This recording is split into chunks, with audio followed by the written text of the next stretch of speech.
Hello student, मैं शंकर कुमार। स्वागत आप सभी का जादूगर मैथ में। 2 अगस्त को यानी आप लोगों का जो है ये साइंस का एग्जाम है। फर्स्ट टर्मिनल क्लास 9th का साइंस पेपर है। तो ये ओरिजिनल क्वेश्चन पेपर हम लेकर के आ गए हैं जी मेरे स्टूडेंट। ये ओरिजिनल क्वेश्चन पेपर है आप लोगों का, क्लास 9th का साइंस पेपर है आप लोगों का 2 अगस्त से। आइए हम टोटल ऑब्जेक्टिव और सब्जेक्टिव दोनों करेंगे, तो वीडियो में एंड तक आपको बने रहना और शेयर भी कर देना अपने भाई के पास और सभी फ्रेंड सर्किल में। चलिए, त्वरण का मात्रक क्या होता है, इसका आपको सही आंसर देना। अगर आप लोग तैयारी किए होंगे तो आंसर जानते होंगे। त्वरण का मात्रक क्या होता है, इसका मात्रक होता है s⁻⁻2 मात्रक, यानी कि यहाँ पे ऑप्शन इसका ए सही आंसर हो जाएगा। चलिए, निम्नलिखित में कौन एक अदिश राशि है? अदिश राशि है, चलिए इनमें से आपको अदिश राशि यानी चुनना है। विस्थापन, चाल, त्वरण, वेग। चलिए 2 का सही आंसर आपका हो जाएगा। त्वरण जो है एक अदिश राशि है। चलिए, समय के साथ वेग में परिवर्तन की दर को क्या कहते हैं? चलिए, यहाँ पे चाल है, विस्थापन है, त्वरण है, घर्षण है, क्या कहते हैं? जल्दी से बोलिए। सी इसका आंसर त्वरण हो जाएगा। ऑप्शन इसका सी आंसर हो जाएगा। चलिए, इसके बाद यहाँ पर देख लेते हैं। 4 नंबर में कह रहा है 20 मीटर प्रति सेकेंड। 20 मीटर प्रति सेकेंड की चाल से यदि कोई व्यक्ति चल रहा हो तो किलोमीटर प्रति घंटा में उसकी चाल क्या होगी? इसका सही आंसर आपको बताना मेरे डियर स्टूडेंट। 4 का सही आंसर हो जाएगा 72 किलोमीटर। ऑप्शन इसका यानी सी करेक्ट आंसर हो जाएगा। सी नहीं होना चाहिए। 20 दूना 40, 40 दूना 80, इसका सही आंसर हो जाना चाहिए। 4 का सही आंसर यानी 72 ही होगा। 72 किलोमीटर प्रति घंटा हो जाएगा। चलिए, इसके बाद यहाँ पर देख लेते हैं। जब कोई वस्तु एक निश्चित बिंदु के आगे पीछे चलती है तब इस गति को क्या कहते हैं मेरे डियर स्टूडेंट? ये आप लोगों का ओरिजिनल क्वेश्चन पेपर है क्लास 9th वाले। सब ध्यान से आप लोग सुन लीजिए, इसको तैयारी कर लीजिए अच्छा से। चलिए, 5 का सही आंसर हो जाएगा दोलनी गति। ऑप्शन इसका यानी ए सही आंसर हो जाएगा। चलिए, इसके बाद यहाँ पर देख लेते हैं मेरे डियर स्टूडेंट। किसी पिंड के द्रव्यमान एवं वेग के गुणनफल को कहते हैं, क्या कहते हैं? 6 का सही आंसर आपका हो जाएगा संवेग। ऑप्शन इसका डी आंसर हो जाएगा। बल का एसआई मात्रक क्या होता है? बल का एसआई मात्रक क्या होता है मेरे डियर स्टूडेंट? 7 का सही आंसर हो जाएगा न्यूटन प्रति मीटर। ऑप्शन इसका यानी डी करेक्ट आंसर हो जाएगा। चलिए, इसके बाद यहाँ पर देख लेते हैं। कह रहा है कि किसी गतिशील पिंड का वेग दोगुना करने से उसका संवेग हो जाता है, क्या कितना हो जाता है? चौथाई, आधा, चौगुना, दोगुना। चलिए, 8 का सही आंसर हो जाएगा आधा। ऑप्शन इसका यानी डी सही आंसर हो जाएगा मेरे डियर स्टूडेंट। चलिए, इसके बाद यहाँ पर देख लेते हैं। 9 में कह रहा निम्नलिखित में कौन सी राशि सदिश राशि है? विस्थापन, समय, चाल, ताप। जल्दी बताइए कौन सा इसका जो है सही आंसर हो जाएगा? 9 का सही आंसर हो जाएगा विस्थापन। ऑप्शन इसका यानी ए सही आंसर हो जाएगा। 10 नंबर में कह रहा चाल का एसआई मात्रक क्या होगा?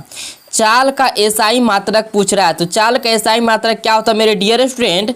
मीटर प्रति सेकेंड। ऑप्शन इसका ए सही आंसर हो जाएगा। 11 में कह रहा अगर 2 राशियों को परस्पर ग्राफ सरल रेखा हो तो दोनों राशियां होती है। यहाँ पे दिया गया है अचर, बराबर, अनुक्रमानुपाती, व्युत्क्रमानुपाती। जल्दी से बताइए इसका सही आंसर क्या हो जाएगा? चलिए, इसका हो जाएगा अनुक्रमानुपाती। ऑप्शन इसका यानी सी आंसर हो जाएगा। चलिए, किसी गाड़ी में ओडी मीटर क्या मापता है? चलिए, किसी गाड़ी में जो है ओडी मीटर क्या मापता है मेरे डियर स्टूडेंट? 12 का सही आंसर हो जाएगा ए एवं बी दोनों, यानी चाल और दूरी मापता। ऑप्शन इसका यानी सी करेक्ट आंसर हो जाएगा। चलिए, इसके बाद देख लेते हैं। यहाँ पर देखिए, कह रहा है कि वेग, विस्थापन तथा समय में क्या संबंध है? वेग, विस्थापन, समय में क्या संबंध है? चलिए, इसका सही आंसर क्या हो जाएगा मेरे डियर स्टूडेंट? वेग में विस्थापन प्रति समय यानी दोनों का संबंध है वेग में। चलिए, इसके बाद यहाँ पर दिया गया है यदि कोई व्यक्ति बिंदु ए से बी तक जाता है तथा पुनः उसी रास्ते से बिंदु बी यानी बी से बिंदु बी से यानी कि ए तक वापस आता है तो उस व्यक्ति का विस्थापन होगा कितना होगा मेरे डियर स्टूडेंट? यानी कि ए से लेके बी तक जाता है, पुनः फिर जो है बी बिंदु से ए तक वापस आ जाता है मेरे डियर स्टूडेंट, यानी उल्टा आ जाता है। तो इसका यानी प्रति व्यक्ति जो है मतलब विस्थापन क्या होगा इसका? चलिए, जल्दी से बताइए। 14 का सही आंसर हो जाएगा मेरे डियर स्टूडेंट बिंदु यानी शून्य होना चाहिए। ऑप्शन इसका यानी ए सही आंसर हो जाएगा। चलिए, इसके बाद यहाँ पर दिया गया है यहाँ पे देखिए कह रहा है किसी वस्तु के जड़त्व की माप को क्या कहते हैं, जल्दी से बोलिए। चलिए 15 का सही आंसर हो जाएगा मेरे डियर स्टूडेंट यानी द्रव्यमान, ऑप्शन इसका यानी ए सही आंसर हो जाएगा। 16 में कह रहा है एक समान त्वरित गति के लिए औसत वेग है, औसत वेग क्या, चलिए जल्दी से बताइए। 16 का सही आंसर हो जाएगा मेरे डियर स्टूडेंट यानी u प्लस v/2 हो जाएगा, ऑप्शन यहाँ पे सी करेक्ट आंसर हो जाएगा। इसके बाद यहाँ पर देख लेते हैं निम्नलिखित कोशिकांगों में किसे आत्मघाती थैली कहते हैं, किसको हम लोग आत्मघाती थैली कहते हैं, चलिए 17 का लाइसोसोम हो जाएगा, ऑप्शन इसका यानी ए सही आंसर हो जाएगा। आप लोग साथ ही कंप्लीट करते जाइए मेरे डियर स्टूडेंट, क्लास 9th वाले सब जितने भी स्टूडेंट हैं ज़्यादा से ज़्यादा आप लोग शेयर कीजिए।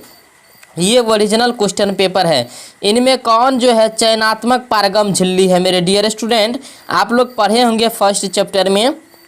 चलिए इसका हो जाए कोशिका झिल्ली, ऑप्शन इसका सी आंसर हो जाएगा।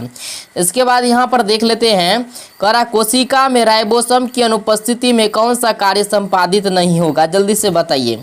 19 का सही आंसर हो जाएगा मेरे डियर स्टूडेंट प्रोटीन संश्लेषण, ऑप्शन इसका सी करेक्ट आंसर हो जाएगा। जंतु कोशिका के सबसे बाहरी घेरे को क्या कहते हैं, यानी सबसे जंतु कोशिका जो होता है सबसे बाहरी घेरे को क्या कहते हैं। 20 का सही आंसर क्या हो जाएगा मेरे डियर स्टूडेंट कोशिका झिल्ली हो जाएगा, ऑप्शन इसका यानी डी करेक्ट आंसर हो जाएगा।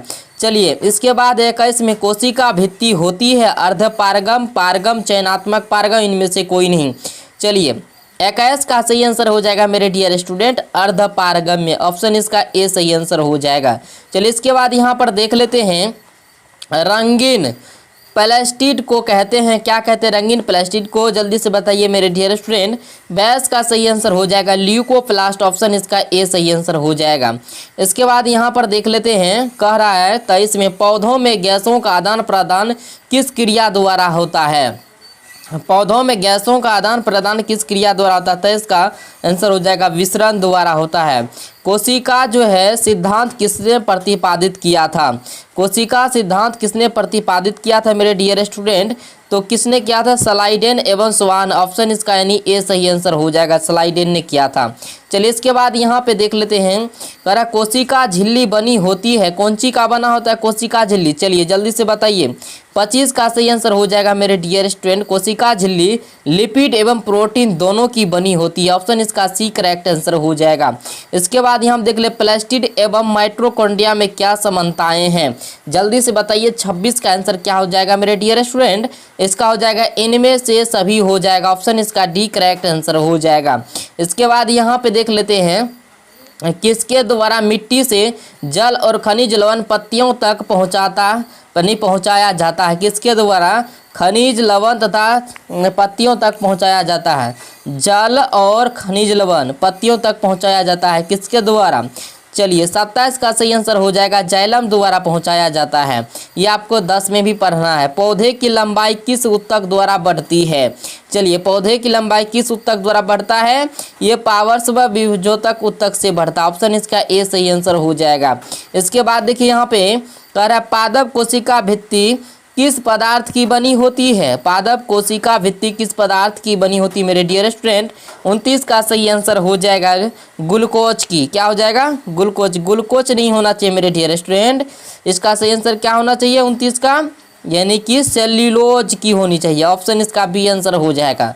चलिए प्रोकैरियोटस यहाँ पे जीव होते हैं, प्रोकैरियोटस जीव क्या होते हैं जल्दी से बताइए। प्रोकैरियोटस जीव होते हैं एकोकोशिकीय, बहुकोशिकीय एवं ए एवं बी दोनों, इनमें से कोई नहीं। चलिए 30 का सही आंसर हो जाएगा मेरे डियर स्टूडेंट एकोकोशिकीय होते हैं, क्या होता है एक कोशिकीय होते हैं यानी। इसके बाद है 31 में जिन कोशिकाओं की संरचना एवं कार्य एक समान होता है उन कोशिकाओं के समूह को क्या कहते हैं, को कहते हैं या क्या कहते हैं, चलिए जल्दी से बोलिए। 31 का सही आंसर क्या हो जाएगा उत्तक, ऑप्शन इसका यानी ए सही आंसर हो जाएगा। इसके बाद यहाँ पर देख लेते हैं 32 में, यहाँ पे कह रहा है निम्नलिखित में किस कोशिका अंगक को अपना डीएनए एवं राइबोसोम होता है, माइटोकॉन्ड्रिया, सावधानियाँ का, यानी यहाँ पर देखिए क्या बोल रहा है का निम्नलिखित में से किस कोशिका अंगक को अपना डीएनए एवं राइबोसोम होता है? अपना डीएनए तथा राइबोसोम होता है। चलिए 32 का सही आंसर क्या हो जाएगा?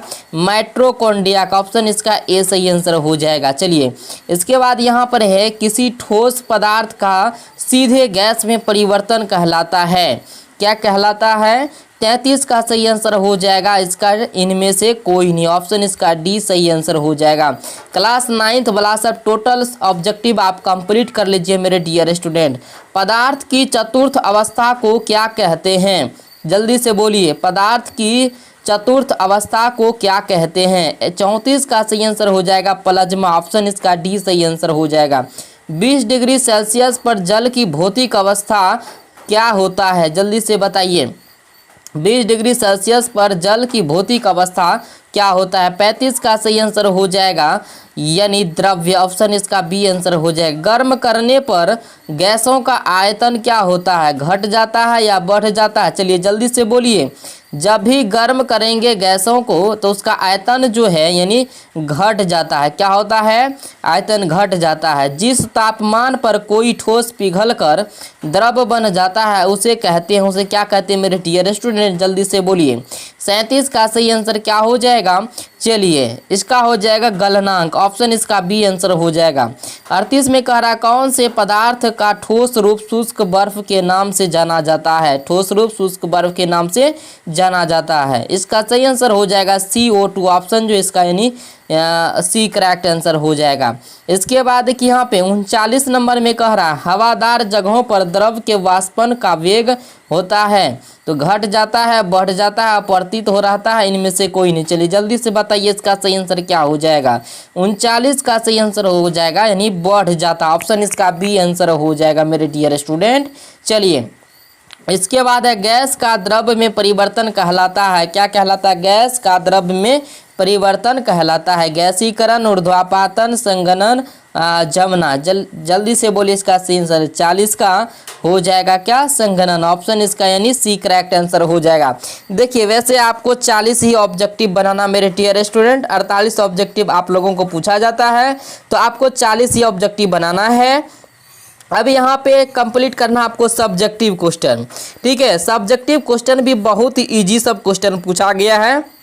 यहाँ पर आप देख सकते हैं चाल तथा वेग में अंतर स्पष्ट करें। अगर आप लोग टेलीग्राम नहीं ज्वाइन किए तो मेरे डियर स्टूडेंट आप लोग टेलीग्राम ज्वाइन कर लीजिए। टेलीग्राम में आपको जो है सब्जेक्टिव का आंसर शीट मिलता है, तो टेलीग्राम ज्वाइन करने में आपको बहुत लाभ मिलेगा। और यहाँ पर जितने भी सारा क्वेश्चन है सब का सब्जेक्टिव वहाँ पे PDF सेंड कर देते हैं, तो आपको लाभ होगा। यानी एग्जाम से पहले आपको जो सुबह में यानी 4 से 5 बजे के बीच सारा यानी क्वेश्चन डल जाएगा।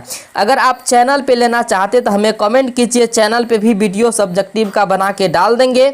यहाँ पे आप देख सकते हैं बहुत अच्छा क्वेश्चन यहाँ पे पूछा गया मेरे डियर स्टूडेंट। देखिए रसायन शास्त्र में कहा गया पदार्थ किसे कहते हैं, ये बहुत ही ईजी सब क्वेश्चन पूछा गया। देखिए आप यहाँ पे देख सकते हैं किस टाइप का क्वेश्चन प्रोकैरियोटिक के बारे में पूछा गया, झिल्ली, जीवाणु, इसके बाद प्लाज्मा पूछा गया, कोशिका की खोज किसने किया और कैसे, उत्तक, इसके बहुत अच्छा क्वेश्चन पूछा है।